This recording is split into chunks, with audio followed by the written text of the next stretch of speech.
Bismillahirrahmanirrahim. Assalamualaikum warahmatullahi wabarakatuh. Perkenalkan, nama saya Iqbal Amiluddin, NIM 2206051. Di sini saya akan menjelaskan tentang hubungan antara teori bahasa dan otomata dengan komputasi. Teori bahasa dan otomata merupakan bagian dari teori komputasi pada ilmu komputer.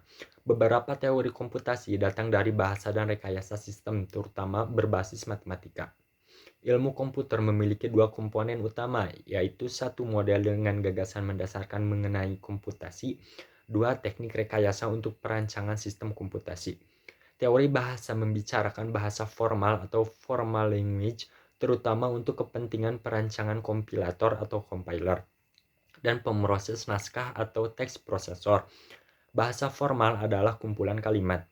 Semua kalimat dalam sebuah bahasa dibangkitkan oleh sebuah tata bahasa yang sama. Sebuah bahasa formal bisa dibangkitkan oleh dua atau lebih tata bahasa berbeda.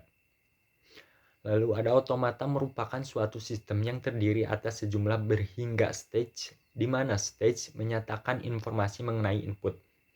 Otomata juga dianggap sebagai mesin otomatis yang merupakan suatu model matematika dari suatu sistem yang menerima input dan menghasilkan output. Hubungan di antara bahasa dan otomata adalah bahasa dijadikan input oleh suatu mesin otomata. Selanjutnya, mesin otomata akan membuat keputusan yang mengindikasikan apakah input itu diterima atau tidak. Lalu ada sejarah perkembangan bahasa pemrograman sampai saat ini. Tahun 1940, bahasa pemrograman hanya berbentuk bahasa mesin. Bahasa mesin ini tersusun dari kode-kode mesin yang dapat diakses langsung oleh komputer. Namun, karena masih banyak ditemukan kesulitan dalam bahasa mesin, pada tahun 1940 dibuatlah komputer bertenaga listrik. Komputer yang dibuat ini sangat jauh dari kata sempurna, karena memiliki kecepatan yang terbatas dan memori yang hanya cukup untuk programmer yang mengembangkan program saat itu. Meskipun dengan komputer yang sangat terbatas, pada tahun ini terciptalah bahasa assembly yang merupakan bahasa simbol dari bahasa mesin. Dalam bahasa assembly, setiap bahasa mesin memiliki simbol tersendiri, seperti misalnya move untuk memindahkan, ada add untuk menambahkan, ada mul untuk perkalian, ada sub untuk menambahkan, dan lain sebagainya. Terciptanya bahasa assembly merupakan sebuah kemajuan yang signifikan dalam dunia pemrograman. Akan tetapi masih ditemukan kekurangan dalam bahasa assembly karena sangat sulit diterapkan. Selain itu, programmer juga merasakan kesulitan dalam mengembangkannya. Lalu ada tahun 1950 sampai 1960. Pada rentang tahun ini dibuatlah bahasa pemrograman modern yang dikembangkan turun-temurun dan telah tersebar luas sampai saat ini. Bahasa pemrograman pada masa ini telah menggunakan istilah yang dekat dengan bahasa manusia, semisal write untuk menulis dan write untuk membaca. Dalam perkembangannya, bahasa tingkat tinggi juga menggunakan beberapa metode pemrograman seperti prosedur programming dan object oriented programming atau disingkat OOP. Bedanya pada prosedur program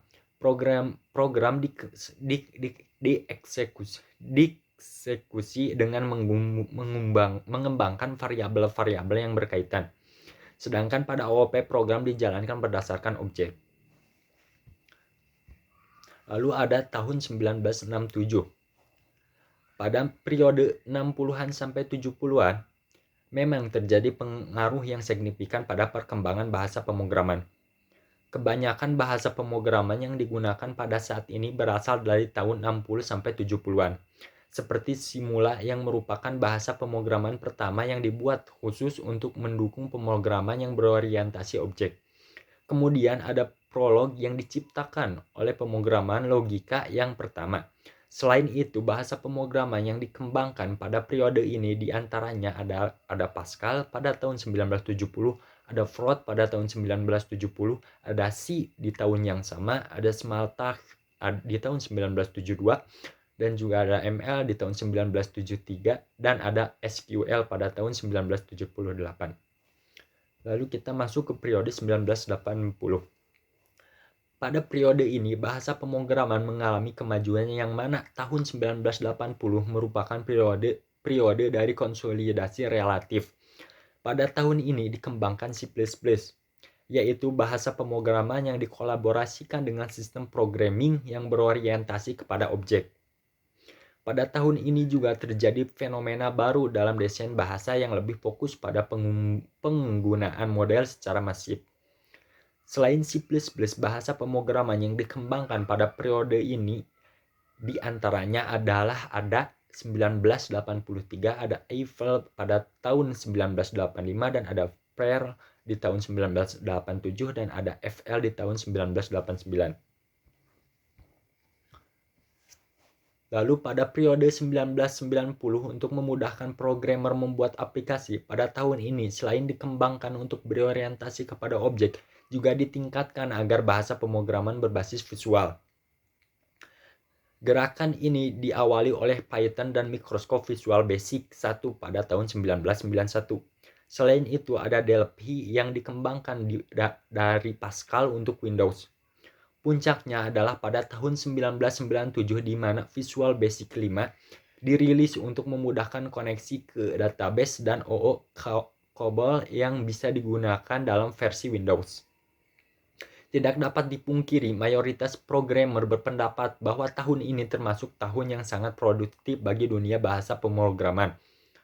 Bahasa-bahasa pemrograman yang tercatat dikembangkan pada tahun ini diantaranya adalah Haskell pada tahun 1990, ada Java pada tahun 1991, ada Ruby pada tahun 1993, ada PHP pada tahun 1995, dan ada juga JavaScript pada tahun 1995 sampai seterusnya. Lalu kita masuk ke tahun 2000 sampai sekarang. Pada periode ini, vendor bahasa pemrograman lebih cenderung mengarahkan programmer mereka untuk menggunakan produk mereka untuk membuat program. Terdapat dua konsepsi bahasa besar yang terjadi pada periode ini, yang mana kemudian bahasa visual telah diarahkan menjadi basis internal dan mobile. Hal ini ditandai dengan meraknya layanan website yang berbasis internal untuk platform ponsel. Selain hal itu, pada periode ini juga disebut sebagai zamannya CMS atau Content Management System, yang mana menyebabkan lompatan pengembangan PHP script sangat cepat. Hal ini tentu saja mempermudah dalam membuat website yang sudah tersedia berbagai macam template, banyak mode yang siap pakai, sehingga yang tentu akan sangat memudahkan pemrograman sehingga tidak perlu lagi mempelajari semua skrip HTML dan bahasanya. Lalu ada karakteristik dari setiap penerjemahan bahasa formal, di antaranya harus efisien. Bahasa pemrograman apapun harus bisa diterjemahkan dan dieksekusi secara optimal. Ini mengacu pada fakta bahwa itu harus memungkinkan pengembangan dan eksekusi dalam waktu singkat dan tanpa menggunakan memori dan ruang secara tidak efisien. Lalu ada kesederhanaan. Setiap bahasa pemrograman harus memiliki nomenklatur yang jelas, dapat dimengerti, sederhana, dan mudah diterapkan. Kunci inilah yang memungkinkan bahasa komputer diungkapkan dan digunakan oleh pemrograman. Lalu jika ada penataan, ini mengacu pada kemampuan untuk membuat struktur komputer yang kompleks tanpa menghasilkan kesalahan yang terkait dengan instruksi sendiri di mana bahasa tersebut bekerja. Lalu ada logika. Sebuah bahasa komputer harus membuat instruksi yang kompleks dan logis melalui struktur yang jelas sesuai dengan sintaks bahasa itu sendiri. Sekian dan terima kasih. Mohon maaf bila ada kesalahan. Wassalamualaikum warahmatullahi wabarakatuh.